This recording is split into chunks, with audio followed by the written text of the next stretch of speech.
Hello everyone, here we are. Tonight we're going to do Ecclesiastes, okay?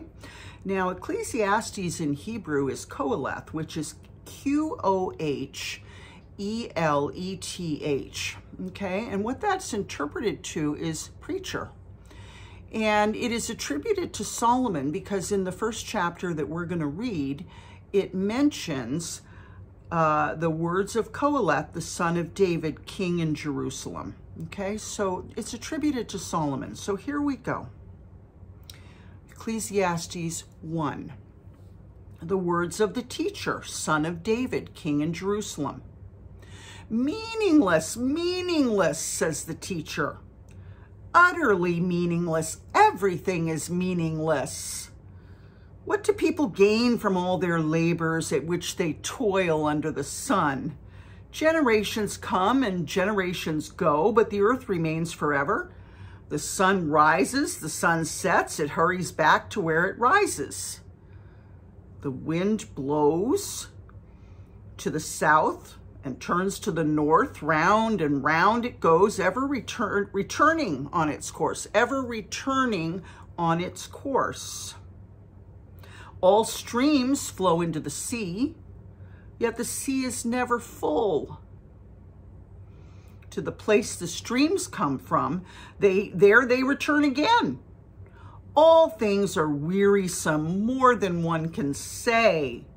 The eye never has enough of seeing, nor the ear its fill of hearing. What has been will be again. That's very important. And what he's talking about, I'll give you an example. In fashion, they say every 20 years, it goes right back to where it was 20 years before. It's a constant revolving thing. It just goes around and around. He's saying that that's what life is like.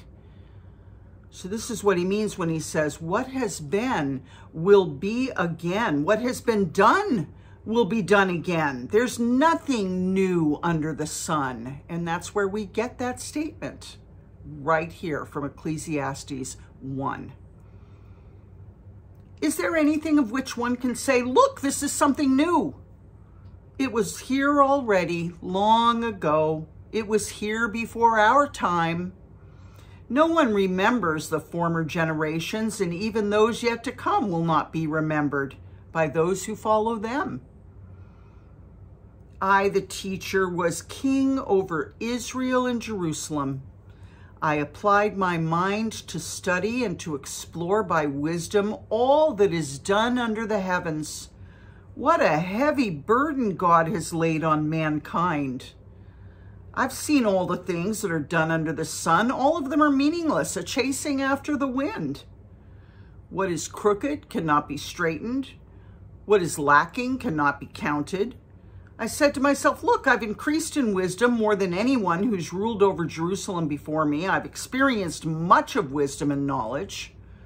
Then I applied myself to the understanding of wisdom and also of madness and folly. But I learned that this too is chasing after the wind. For with much wisdom comes much sorrow. The more knowledge, the more grief. You know, I remember my father and I having that conversation once. It was very sad. And he said to me, you know, the more you know, the more pain there is. And I remember that out of a million conversations with my father, I remember that one distinctly, where he said that to me because I was having the revelation of it and he confirmed it and said, yes.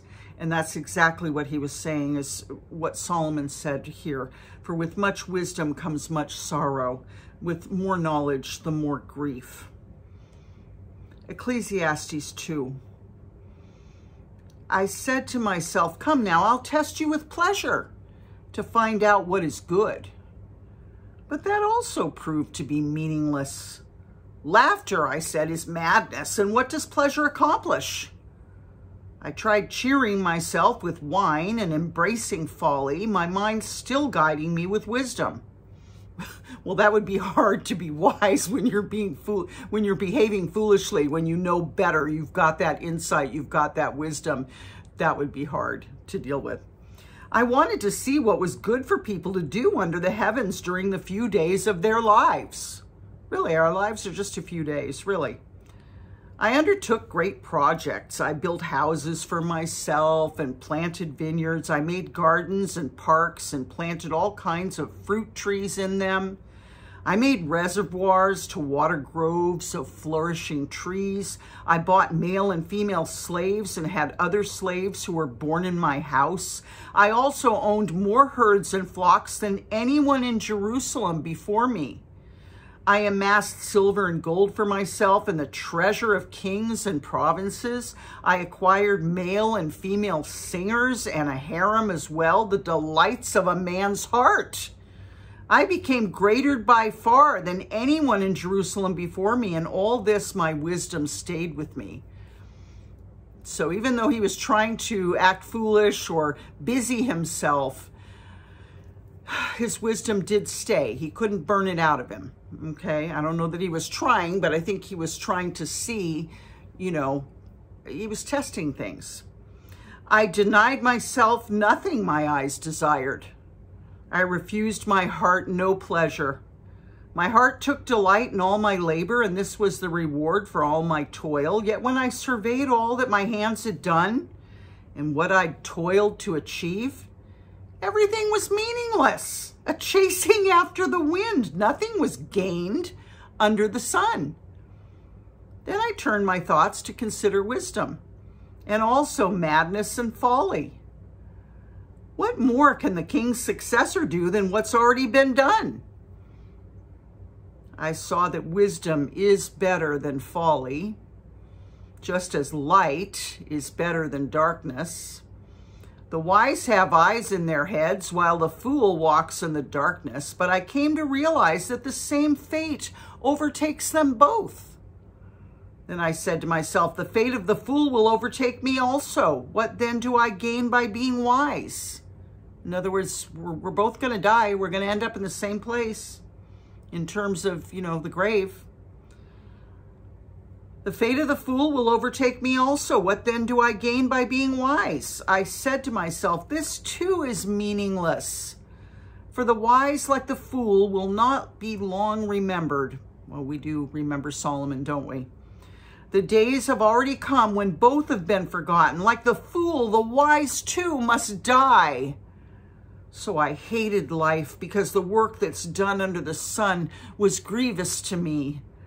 All of it's meaningless, a chasing after the wind.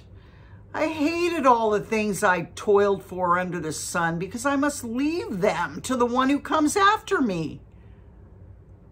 And who knows whether that person will be wise or foolish? Yet they'll have control over all the fruit of my toil into which I've poured my effort and skill under the sun. This too is meaningless. So my heart began to despair over all my toilsome labor under the sun. For a person may labor with wisdom, knowledge, and skill, and then they have to leave all of it to another who hasn't toiled for it. This too is meaningless and a great misfortune. Well, he had a lot to leave. So,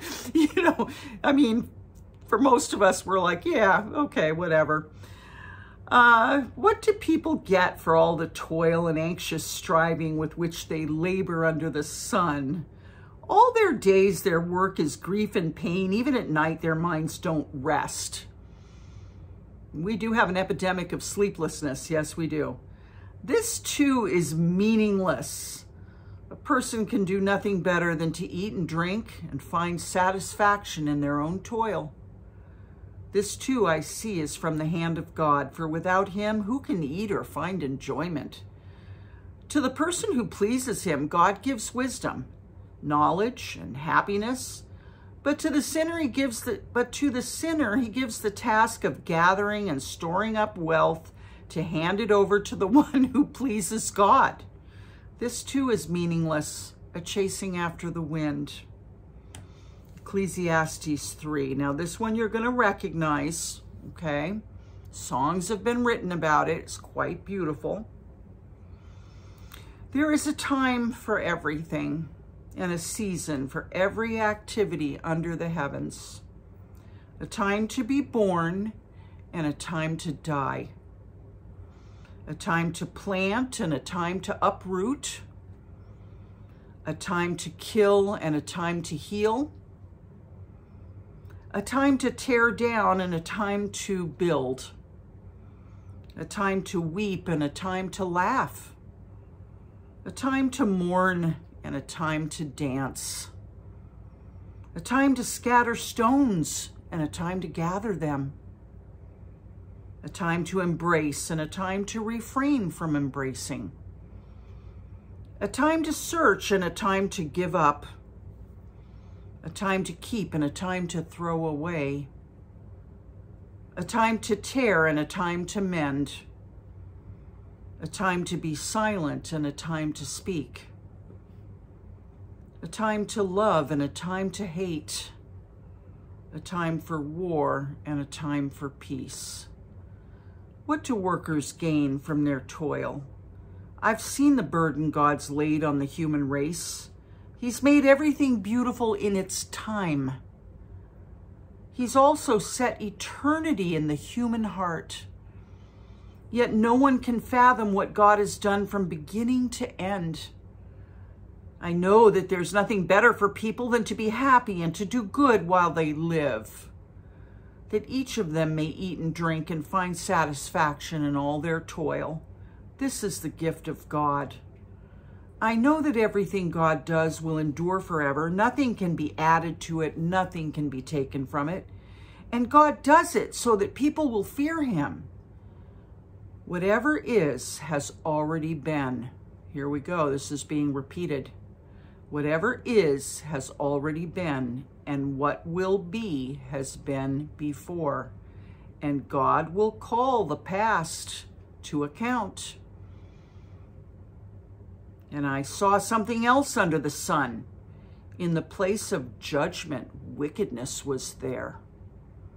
In the place of justice, wickedness was there. I said to myself, God will bring into judgment both the righteous and the wicked, for there will be a time for every activity, a time to judge every deed. I also said to myself, as for humans, God tests them so they may see that they are like the animals. Surely the fate of human beings is like that of the animals. The same fate awaits them both. In other words, we die. As one dies, so dies the other. All have the same breath. Humans have no advantage over animals. Everything is meaningless. All go to the same place. All come from dust, and to dust all return. Who knows if the human spirit rises upward and if the spirit of the animal goes down into the earth? So I saw that there is nothing better for a person than to enjoy their work, because that is their lot. For who can bring them to see what will happen after them? Tomorrow we'll do Ecclesiastes 4. I love you very much. I'll see you then. Pray for me. I'm praying for you. And I love you. Good night.